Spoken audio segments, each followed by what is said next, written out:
What is going on, y'all? It is the Caveman back at it again with another video. Our Super Bowl 56 matchup is officially set and stone now that conference championship weekend is all done. We have the Cincinnati Bengals traveling to Los Angeles to take on the Los Angeles Rams in the big game. But for now, I want to focus on what happened yesterday in conference championship weekend, and I have takeaways from both of those games that I want to talk about with you. But before we get into it, you guys know the drill around here. Mott's applesauce. If you're ever hungry, thirsty, whatever it might be, Mott's applesauce will satisfy. Whatever satisfies you, satisfy the Caveman guarantee. I promise it will never fail you. Well, folks, conference championship weekend was one hell of a wild ride. We've been saying it all season long how crazy this year has been. It's been off the wall, and you can say the playoffs have certainly kept that same energy up to this point. But anyways, let's get into my takeaways for the first game we had yesterday, the AFC championship game, where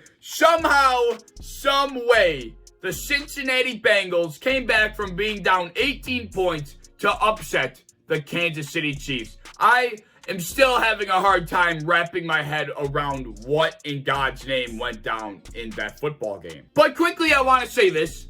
I owe an apology to Joe Burrow and the Cincinnati Bengals. I have been one of their biggest doubters, one of their biggest haters throughout the entire season. I just didn't think that their success could be sustained. I mean, they're such a young team, second-year quarterback coming off of a massive injury with an offensive line that doesn't protect him. I mean, I just did not see this perfect storm happening, but they're where they are. I can't say anything else. I can't doubt them any longer, so congratulations to them. Anyways, AFC Championship takeaway number 1.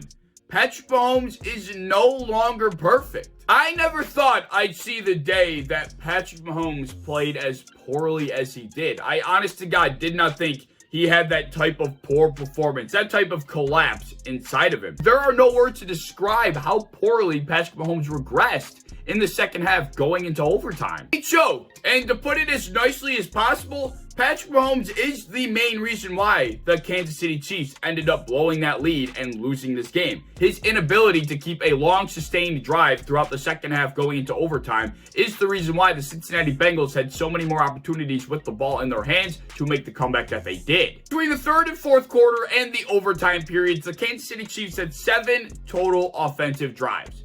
They averaged 10 yards per drive on those 7 drives.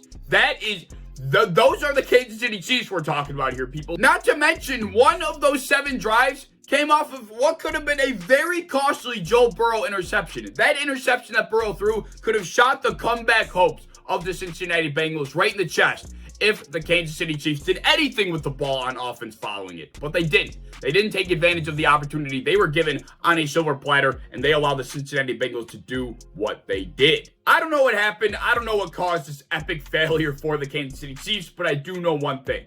I never thought I'd see the day that a team led by Mahomes and Andy Reid could collapse the way they did. But here we are. And the one thing that kept Patrick Mahomes at the top of my quarterback list unanimously was my thought that he couldn't perform the way he did in that second half. But he did. So I guess now that thinking could certainly be challenged.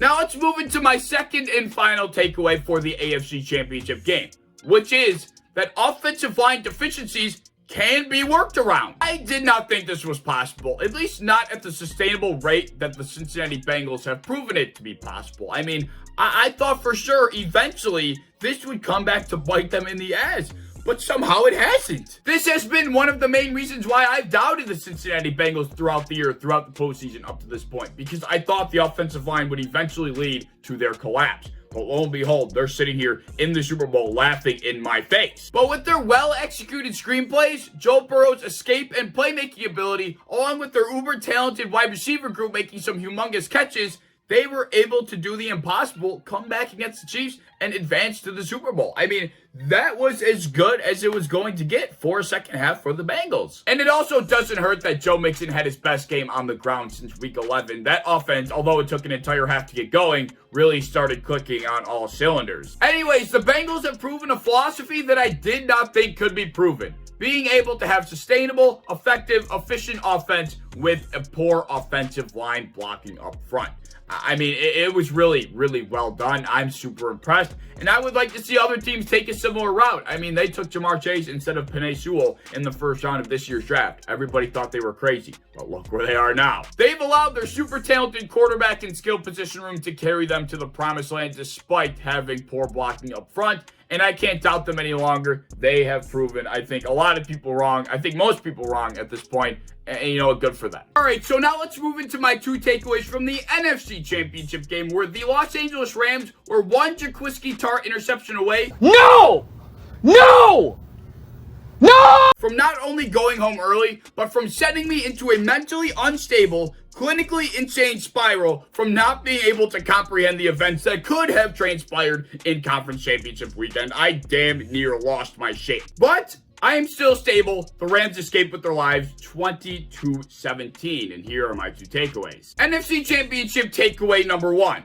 The days of skating by with bottom 10 quarterback play are now over. The 49ers got as far as they did in spite of Jimmy Garoppolo. Not with the help of Jimmy Garoppolo, but in spite of him. He did not much to help the run up to this point. He really just game managed to the bare bone minimum. But to be fair, he had done that pretty well. He had game managed up to this point as well as he probably could have. But when the pressure was put on him, when he had to make a play, he was just unable to. And having Jimmy Garoppolo as your quarterback finally came back to bite the 49ers in the ass. As it ultimately turns out, the 49ers having a top 5 defense, a monstrous defensive front, along with an offensive line and run game that were damn near unstoppable, still was not enough to make up for the lacking talent at the most important position in the entire sport, being the quarterback position. I am by no means saying that Jimmy Garoppolo is the reason why the 49ers lost that game.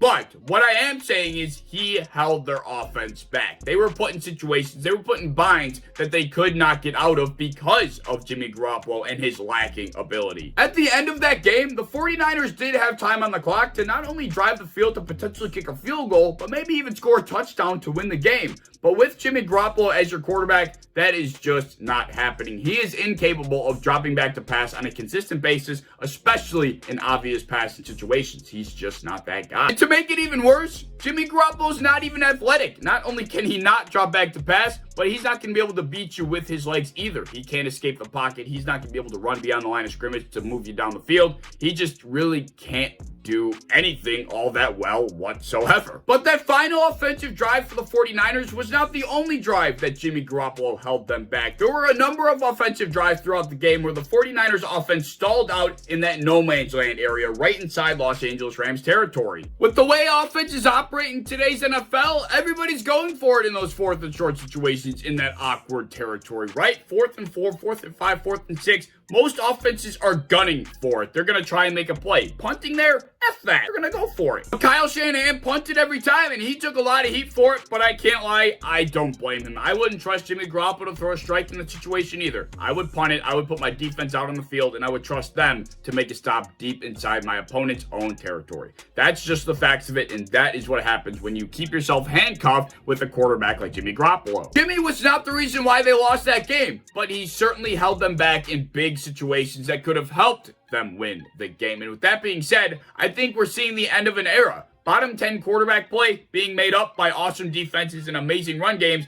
It might not be flying anymore. There have been teams getting away with this for decades now, but with the prospering young elite talent that we have in today's league, I think we might be seeing those days come to an end. The second and final NFC takeaway of the video is going all in for the Rams has paid off. In my lifetime, at least, I have never seen a franchise go all in to this capacity. I don't know if there's another franchise, I don't know if there's another team that has ever done what the Rams have done this year, but it's all working out, and I love it. The goal at the end of the day is to win, and granted they haven't done that yet, but they've given themselves the best opportunity possible, and now they have the Super Bowl right in the palm of their hands. Although, as much as I love this philosophy, I can't lie, I don't know if I were running a franchise that I would have this type of testosterone to do what the Rams have done this year. But the reason I love it so much is because it gives a big FU to all the other franchises, cough, Buffalo, cough, that decided to play it safe, to play it conservative, and decided not to make a big move this offseason or just in general to try and improve their team. This proves proves that going out, improving your team with established veterans can be successful. And I just love that thinking. Go out there, make a splash in free agency, give yourself the best shot. Even if it doesn't work out in the end, you still did what you could to try and win it all. And how much more could you ask for? And that's exactly what the Rams did. And if we're being honest here, the Bengals kind of did it too. Nowhere near to the same level, but they paid a lot this offseason to improve their defense, and it's paying off. Trey Hendrickson has been a beast on that defensive front, and they wouldn't be where they are without him. So yeah, those are my thoughts. Those are my takeaways coming out of Conference Championship weekend. Let me know your thoughts down in the comment section below. I'm going to do a whole breakdown of what I think is going to happen in the Super Bowl when it gets to be that time. But for now, the offseason is basically here, and if y'all don't stick with me, I'm gonna lose my shit. But anyway, on a serious note, if you enjoyed, as always, please like, subscribe, do all that fun stuff. If you want to hit the bell to be notified when I upload, I'd appreciate that. You want to go over to Twitter, follow me over there. I'd appreciate that as well. I have a TikTok down in the description that you should check out, and I hope to see you in the next one. Peace.